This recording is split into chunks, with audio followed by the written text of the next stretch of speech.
for just my wife and I, once we had the idea, it just, after a while, it was just this thought that, well, we can give it a go. Like we should have a go and see if we could also do something that could put something back into this amazing community.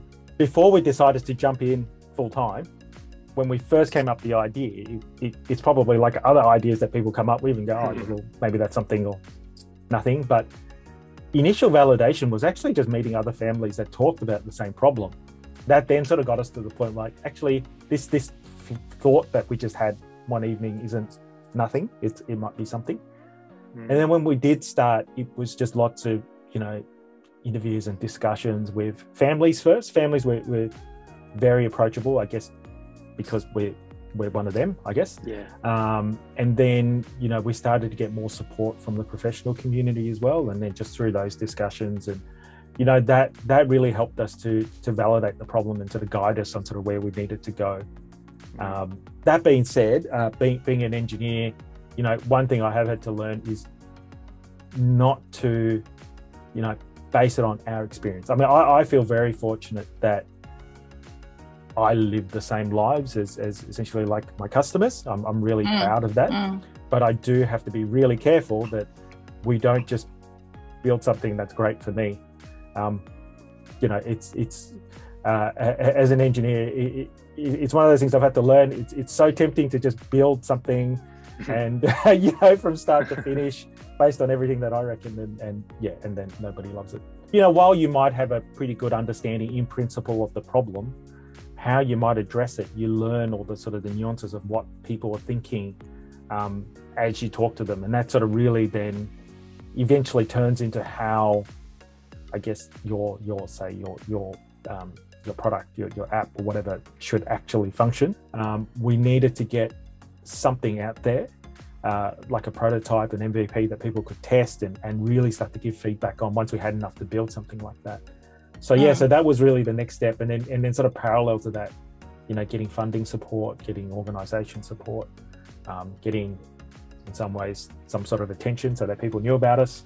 Funding is hard, like particularly, I don't think this is the same for every startup, right? Like particularly that early stage, pre-revenue, there isn't much funding out there, so you really have to work hard on things like grants and maybe crowdfunding and funding it yourself, of course, those kinds of things. Pretty early, we knew that our family demands were such that, my wife and I couldn't keep working full-time, like both of us. And I thought maybe I could get this off the ground in the sort of the 2 days a week that I had spare for going to appointments, but maybe because I'm terrible at multitasking, I found it really hard, to get any traction during that time. And it wasn't until, I guess, our family sort of made the decision to really give this a go and to sort of change our lives so that I could do this full time, that we actually got any progress. So in terms of sort of funding, we started with our own funding to get started. What I didn't know about, I guess, was particularly in the social space, that there are sort of social impact type funding and grants and things like that. So I wasn't really aware of all of those things. I mean, to be honest, I was completely aware of all funding streams. That was something I really had to learn as I went. Yeah, well, I think we learned from our mistakes first. I would say our first sort of MVP was pretty feature laden. We had a lot in there, which is okay. But we learned from that. There was a lot there that great things, but maybe we didn't need them all at that time. But then once we sort of learnt those lessons, we really sort of pulled it right back to just what our users were saying. This is the most important thing to me. And also, you need to survive, right? So you run out of cash, it's game over. So you really can't be betting, I guess, your resources on things that aren't, I guess, necessarily proven, like through feedback or requests. Yeah. What I would say is I like to learn just through conversations and listening to other founders. I find if someone's willing to share their story, particularly things that didn't work, that's usually the most helpful thing to me.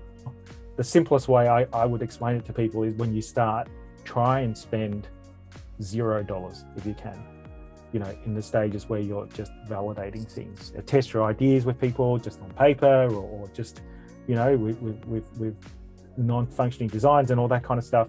Just really push that phase out as much as you can until you get some confidence. I think things take longer than people expect. So it's sort of survival and commitment and time. I think that's what happens. People say yes, people say no, like, and just make sure you show up the next day.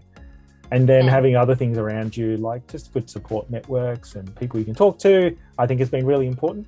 I think getting something out there is a really good lesson. We did probably hold it back a little bit too long. I had to do a lot of thinking around, say, like our business model and pricing and stuff like that. And with a lot of those things, the answer is always the same. You just put it out there and people will tell you what they think of it. So there's no need to sort of spend too much time on your own deliberating anything.